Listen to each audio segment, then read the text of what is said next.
that's usually matched up with the X-Borg. Similar playstyle, small but consistent DPS over time. We've seen, I think,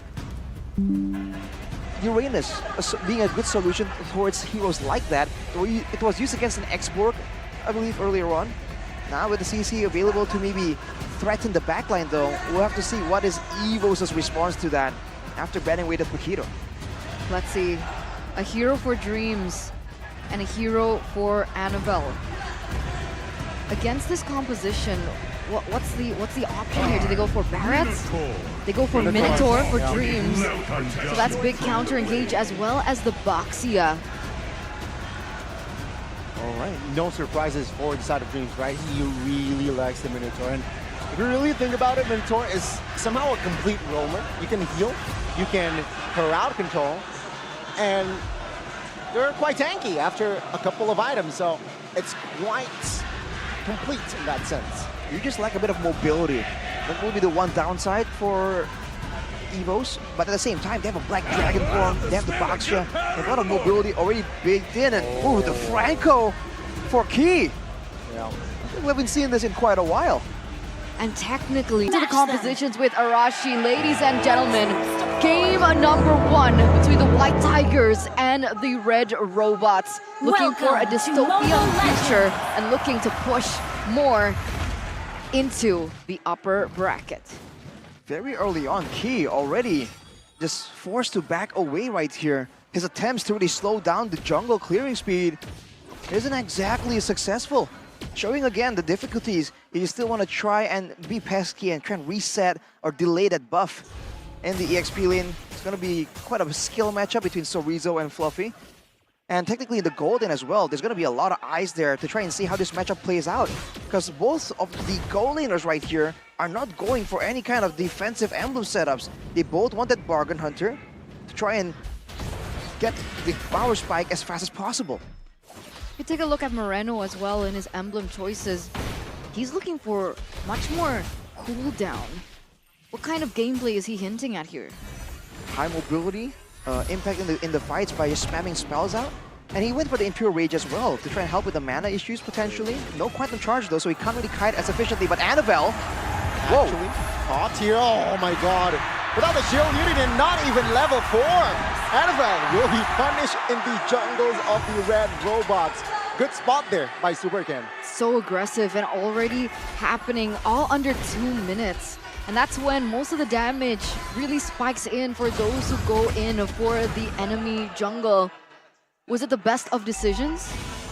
It's a bit hasty, and the backup from his team really wasn't around either. Now look at this mid lane. Woof.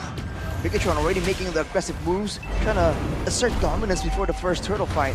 But even in the gold lane, by the way, the Natan is doing quite okay against the Harith. Quite surprising. You can see here Moreno already taking the Black Dragon form from Fluffy. Haunted here, Annabelle. Well, Annabelle though was so clear the turtle. And now 2 dragons in the land of Dawn already trying to perhaps find aggression, but Moreno, this might be a mistake, but very defensively, damage does not come through. Luckily for Bigetron there, they just escaped from dodge the bullet. Annabelle bares his teeth there. He was behind earlier on, still able to get that neutral objective take. What a small issues for the White Tigers. It certainly seems that they have the neutral objective take. We had a talent prediction by the Samsung Galaxy A55, A35 5G though. Mr. Pulong on the in-agent desk, as always, refuses to follow the stream of support from the talents. We'll have to see. Right now, Bigetron certainly seems to be a bit more confused, looking for a chance to make a play happen.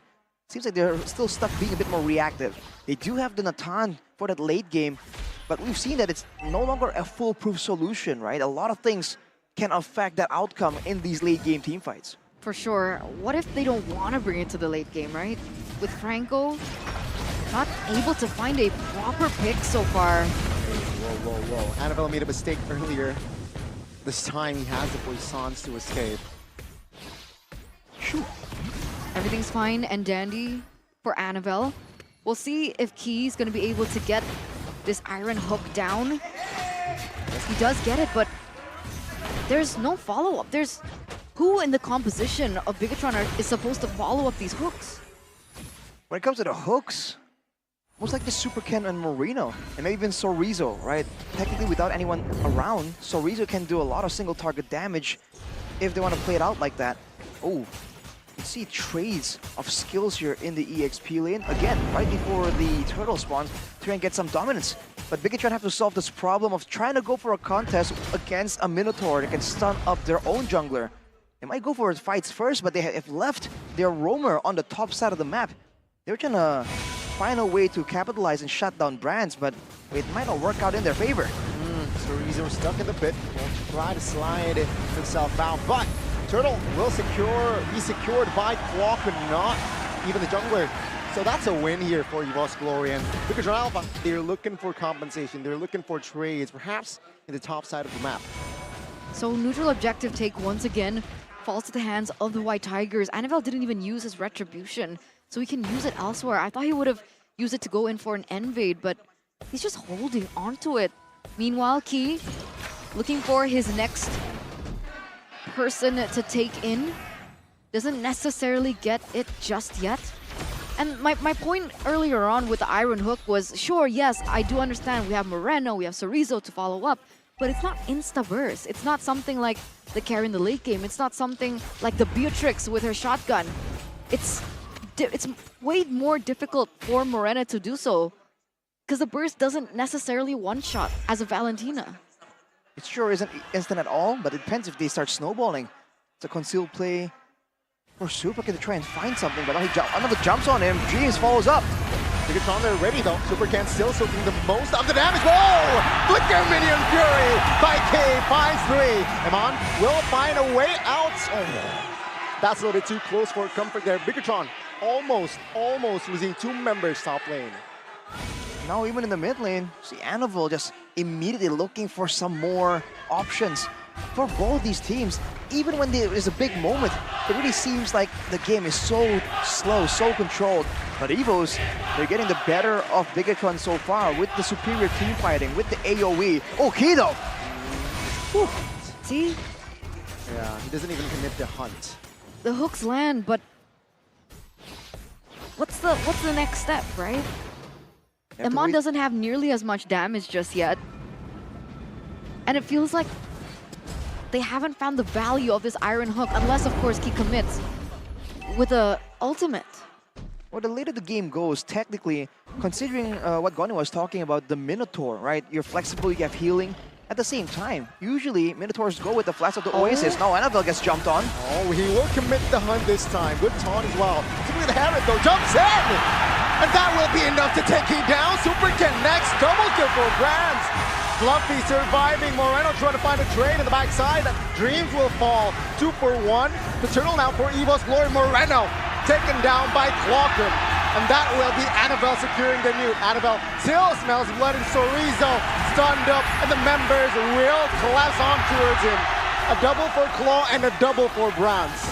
Claws, fangs, everything is taken out here, ladies and gentlemen, by the White Tigers as they're turning it around in the early stage of the game.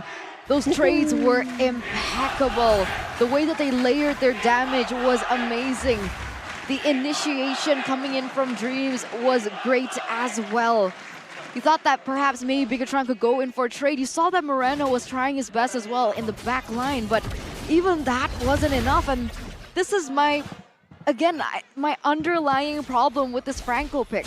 Because that should have been Annabelle's demise, but they didn't have enough damage.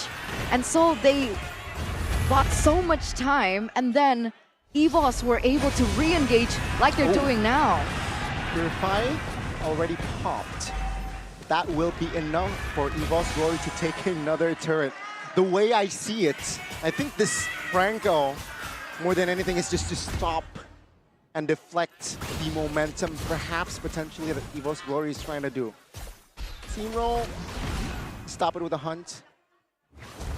Not necessarily always as an engaged tool, but let's see. Now, 2,500 gold lead has already established, so that is enough firepower to just find the Franco and take him down. At the same time, though, late game for the Valentina and the Nathan is still very much a possibility for Bigetron, and they've been doing a great job at this trading when they've decided it's not time to go for a fight just yet. When they did go for the fight, it didn't go their way. But just earlier, you saw that they did everything to try and slow down the push. They sent Sorizo to try and equalize. 9 minutes in right here, it's almost a 3-kick goal advantage, which is quite significant.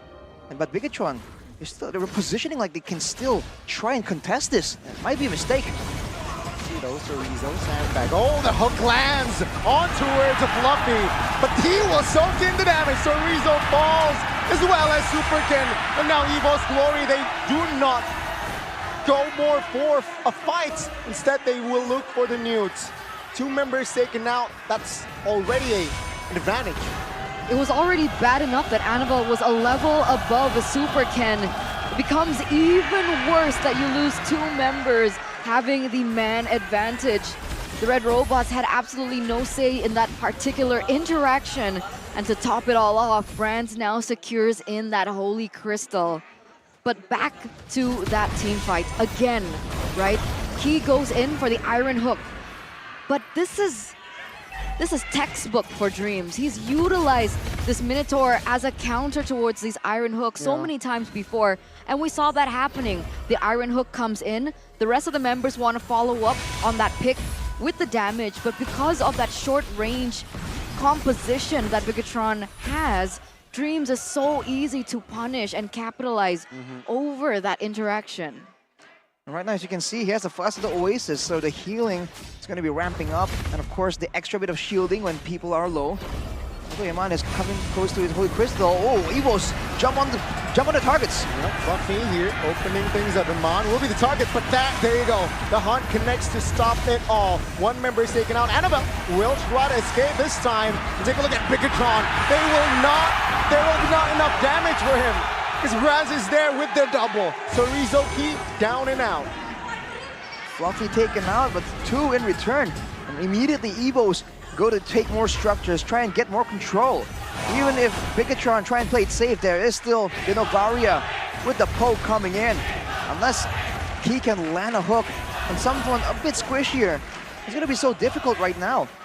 Evos understand this and they just keep putting Annabelle and Fluffy in the forefront and let Dreams counter-engage, and Bigetron have no answer at all. Not yet. Not yet. Inner turret in the mid will fall, so officially all outer and inner turrets will be taken out here quite early. It does so appear like that is the situation. Ladies and gentlemen, audience prediction, however, 61% for Evos Glory. Meanwhile, for the Bigot Troopers, 39%. That's actually quite surprising for me. I thought the Evos fams would at least be in the 70-80% category. Well, it turns out there's a lot more believers in Evos as of right now, not just yet for Bigetron. But Fluffy though, with the Brutus Breastplate and then the Radiant Armor, he's going to be trying to be serving as a bit of a secondary front line. As you mentioned, Eterna, as long as whoever gets hooked does not get immediately deleted or disintegrated, Evos can very easily force a fight into a long duration fight. And that's where Brands can even have a lot of space to really maneuver, to go around and just start doing big damage. And if he gets his hands on Eman or Moreno, I think he's fed enough to really start almost one-shotting them already with the Divine Glaive on top of the Holy Crystal. What about Brands? I mean, sorry, what about Aman? Eman? He went for the Holy Crystal as well, and then he went for the Blood Wings because he knows he needs a lot more survivability. We'll see if that pays off, because right now he's too far away from the Lord as Bigetron. They're still trying to go for a contest. Superkin has no retry. Not yet. Will be live in 30, but the hook and the hunt connects. Dreams first to want to fall. Now Annabelle, juicy target, but Superkin will be taken up by Brands. Now in the backside, Fluffy goes crazy as Brands collects the double. He might go for the triple, but Moreno and Sorizo has enough space to back off. 3-for-1 trade, and that entire premise didn't even matter. Superkin a level below, doesn't matter, he's not even present. The White Tigers, they are roaring, they are growling, and they are showing a dominance, outclassing the Red Robots in game number 1. This is should be a free Lord given to Evos Glory. Has to be. out, man. Man, Lord slain by Annabelle right there. As Brands finishes his full inventory slot 7-0. And in that game, he did, what was it, 13,000, 40,000 damage? He was just insane. And one of the basic attacks actually followed Eman through the entropy and took him out there as well. So when it comes to the speed of outputting the damage, Evos has Bigetron beat by a mile. Now with the Lord coming in though, can they win a 5v5? Oh, good Astral Echo reveals 5. With the help of Fluffy, it will zone Bigetron out. Oh! The damage will connect. Rams finds one. He might find more. With the Minion Fury, he finds a double, looking for the triple. The base now should be the main objective, but they want bodies. Triple for Rams and double for Quadrant. And the base will be taken out. They lead the series, Evos Glory. Wow. I don't think anyone expected game number 1 to end quite like that. Bigetron, one of the tournament favorites. A lot of people actually went 3-1.